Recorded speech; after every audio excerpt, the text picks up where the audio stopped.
سلام و درود، امیدوارم که حال یکایک شما عزیزان خوب باشه. توی این جلسه بعد از مدت ها مجددا میخوایم به سوالات شما عزیزان پاسخ بدیم.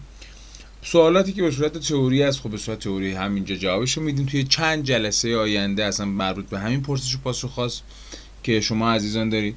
سوالایی هم که نیاز داری که آموزش برای ضبط کنیم، این مابین همه رو سوالاشو اول هر جلسه مطرح میکنیم و آموزش رو ضبط میکنیم و یه سری مشکلات رو برای عزیزان از بین ببریم و بعد بریم سراغ آموزش‌های یه لول حرفه‌ای تر و هر بار حرفه‌ای تر کنیم این آموزش‌ها رو.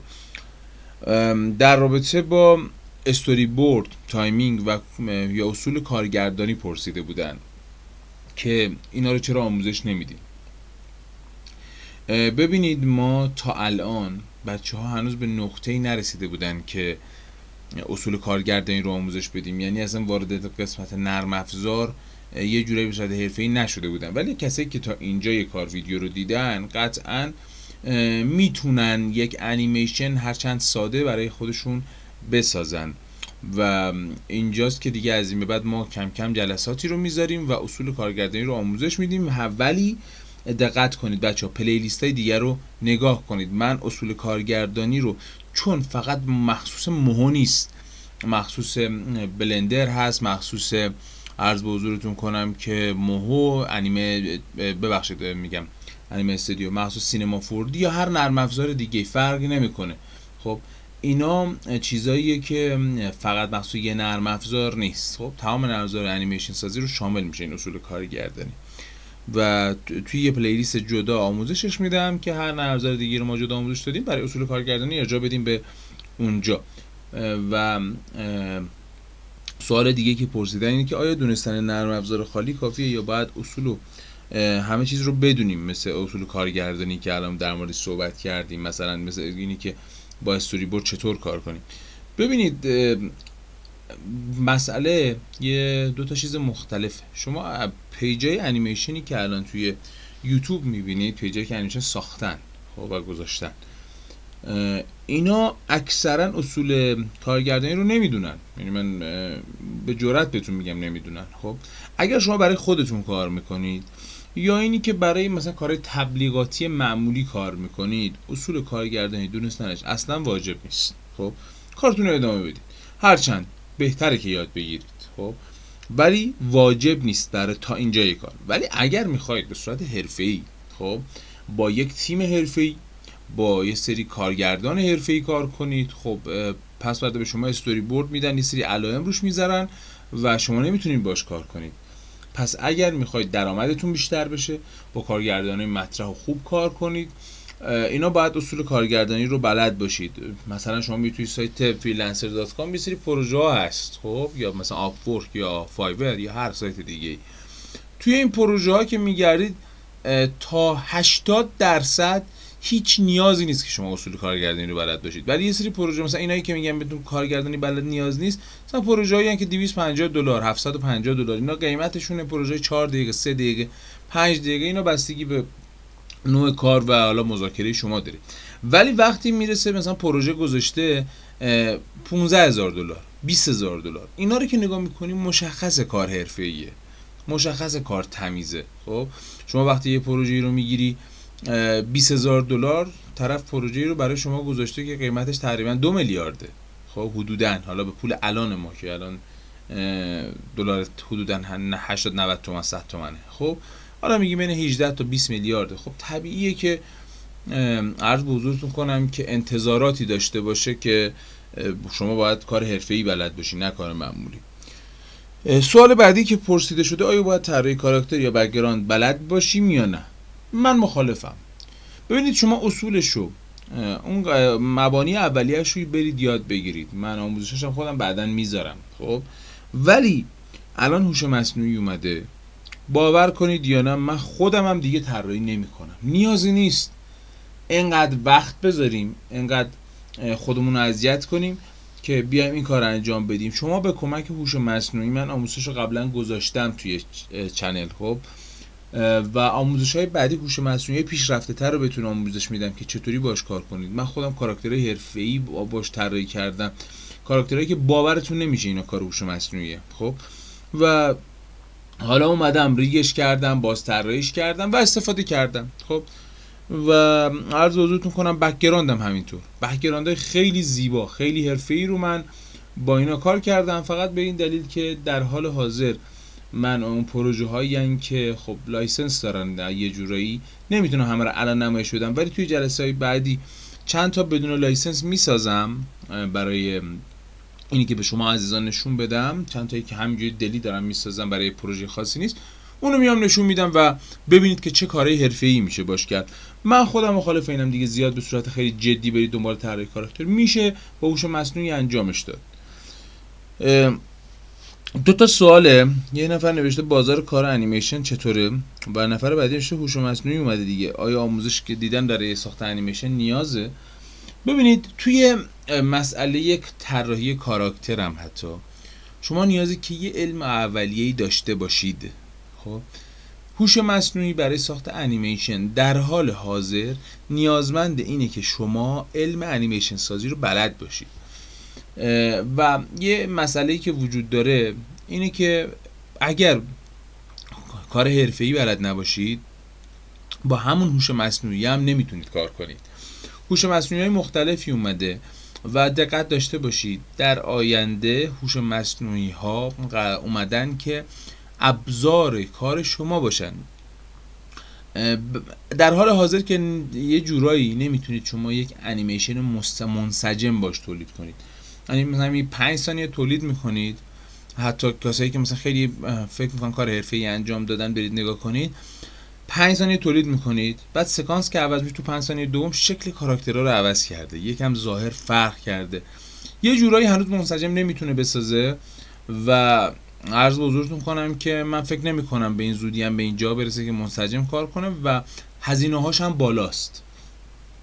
هوش مصنوعی هایی که دارن این کار رو انجام میدن و انیمیشن منسجم تر نسبتا دارن میسازن، هزینه هاشون یه جوریه، الان برید نگاه کنید خودتون قیمتا رو، که طرف میبینی بابت مثلا 5 دقیقه انیمیشن خب میخواد بسازه، اون هوش مصنوعی داره مبلغ 40-50 میلیون تومان مثلا اشتراک ازش کم میکنه. برید نگاه کنید دیگه، طرف اومده میگه اشتراک هوش مصنوعی 20 میلیون تومان، خب 20 میلیون تومان میبینی نگاه میکنی میبینی مثلا 2 دقیقه 3 دقیقه یا 5 دقیقه بیشتر نمیتونی باش بسازی، بعد این 5 دقیقه رو که جنریت میکنی میبینی 5 دقیقه اصلا باب میلت نیست، 10 بار باید عوض کنی که به اون چیزی دلخواهت برسی، میبینی شد 100 میلیون تومان. خب طرف میاد 2 تا 4 تا میکنه میگه من اینو میدم به یه انیمیشن ساز که بالاخره با همین مبلغ برای من کاری که دقیقاً مد نظرمه بسازه و این نکته‌ایه که حتما باید بهش توجه کنید و خیالتون راحت باشه.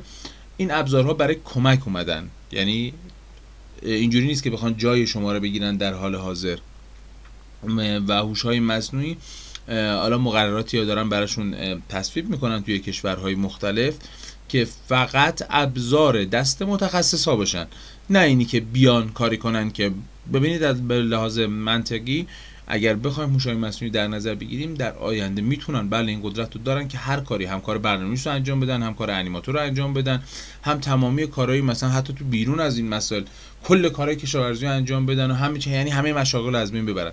ولی خب اینجوری که خب بخواد پیش بره که دنیا به هم میریزه و قطعا همونجوری که همین الان هم اتحادیه اروپا یک سری قوانین براشون وضع کرده و اجازه نمیده از یه حدی پاشونو فراتر بذارن، این اتفاق توی سراسر دنیا هم میفته.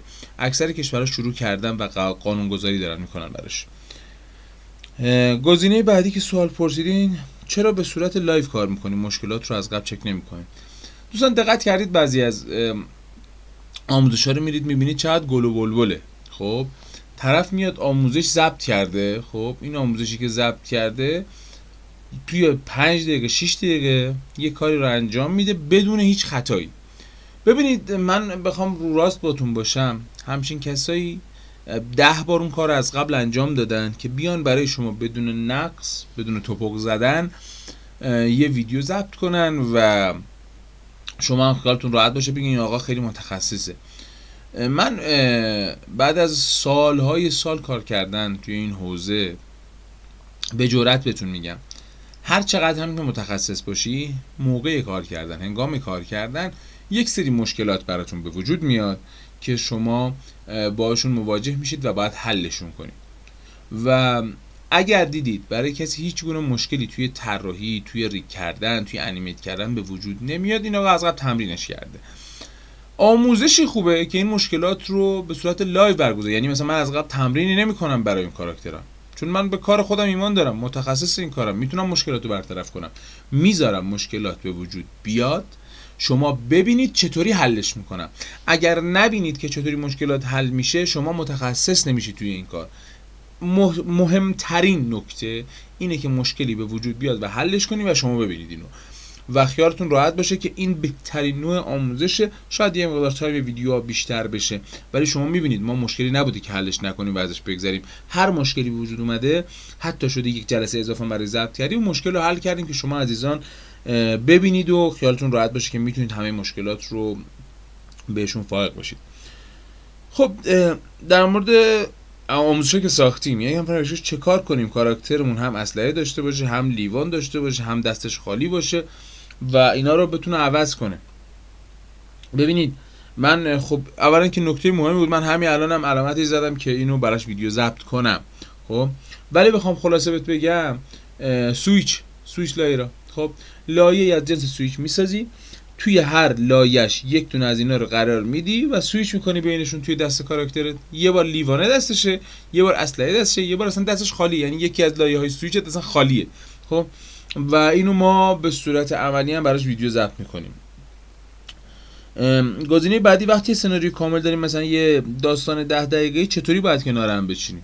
خب ببین، داستانای 10 دقیقه‌ای اینطوری نیست که شما فول بشین یا عرضه. اصلا اولا که انیمیت کردن 10 دقیقه اصلا محاله. خب 10 دقیقه بشینی انیمیت کنی، نه اصلا این چیزی اصلا یه جورایی اشتباهه. چون شما یک خطا، حالا برو بگرد ببین این همه کی فریم، توی 10 دقیقه بارها سکانس عوض شده. معمولا سکانس ها توی 10 ثانیه 15 ثانیه نهایتا توی 1 دقیقه عوض میشن بچه‌ها. خب اینجوری نیست ما یه سکانسی داشته باشیم 10 دقیقه باشه و این خیلی مسخره است و خنده‌دار و حوصله سربر که یه سکانس 10 دقیقه‌ای داشته باشیم. پس سکانس ها تون توی انیمیشن عوض میشن و شما هر سکانس رو به صورت جداگانه میسازی. مثلا بک‌گراندش رو قرار میدی، کاراکتری که جای دیگه طراحی کردی توی نظر مهم مثلا میای ایمپورتش میکنی داخل این قسمت و همه اینا رو که اضافه کردی شروع میکنی به انیمیت کردن. آموزش اینم میذاریم به روی چشم. حتما هر چی که جلوتر بریم اونجا رو پیشرفت‌تر میکنیم، فقط عجله نکنید دوستان، خیالتون راحت باشه، ما چیزی رو از قلم نمیندازیم. یه سوال دیگه من اینجا خیلی برام ذهنمو درگیر کرده، نوشته حاجی چطوری انیمیشن های 2 سکانسی درست کنیم؟ درست چطوری درست کنیم؟ ببین من اصلا متوجه منظورت نمیشم. خلاصه و مفید، انیمیشن های 2 سکانسی درست کنیم یعنی چی؟ ببین انیمیشن سکانس های مختلفی داره. هر انیمیشن جامعه‌ای که شما بخواید بسازید، انیمیشن کاملی که بخواید بسازید، سکانس های مختلفی داره. 2 سکانس که چه عرض کنم، یه انیمیشن مثلا 5 دقیقه‌ای خودش نزدیک 15 سکانس شاید بشه، 10 سکانس شاید بشه، طبق تجربه میگم این عددا رو. خب که شما هر سکانس رو جدا میسازی، هر سکانس رو جدا خروجی میگیری، میبری توی نرم افزار، حالا پریمیر، داوینچی، افتر افکت، هر کدوم که دوست داشتی ایمپورتش میکنی، صدا گذاریاشو انجام میدی، افکت گذاری‌ها رو انجام میدی، رنگ و نورش رو اگر نیاز بود اصلاح میکنی و در نهایت خروجی نهایی رو میگیری. اینا رو همه رو به هم دیگه وصل میکنی و همه رو که به هم دیگه وصل کردی یک انیمیشن جامع و واحد داری که میتونی ازش به صورت یه انیمیشن کامل یاد کنی. یه سوال نهایی هم گفتن که افتر افکت چرا ادامه نمیدیم. من شرمنده شما عزیزان شدم این مدت به خاطر مشغله ها و درگیری های زیاد و همچنین خود نوزار موها که وسطش بودیم. من افتر افکت رو حتما ادامه میدم، حتما و فقط تنها خواستم از شما عزیزان اینه که لایک، شیر، سیو، این کارا رو انجام بدید که آمار ویدیوها بالا بره و منم با انرژی بیشتر این کارا رو برای شما انجام بدم. و همه ویدیوها رو لطفاً وقتی نگاه میکنید حتما یک کامنت برای ما بذارید. عذرخواهی میکنم بعضی موقع نمیرسیم کامنت ها رو جواب بدیم، ولی این کامنت ها رو حتما بذارید که ما انرژی داشته باشیم ویدیوهای بعدی رو برای شما عزیزان ضبط کنیم. چیز دیگه فعلا نمیمونه. توی جلسات بعد هم ویدیو ضبط میکنم برای سوالای دیگه‌تون، همینی که به قول معروف اگر نیازی داشته باشه هر سوالی رو براش یه ویدیو عملی ضبط کنیم این کار رو انجام میدیم حتما. مجددا میگم لایک و سابسکرایب فراموش نشه. اگر تازه اولین باری که ویدیوهای ما رو میبینید حتما برید سر بزنید پلیلیست کامل رو ببینید. ما بیشتر از 100 و خورده قسمت برای ماها آموزش ضبط کردیم. خدا نگهدار.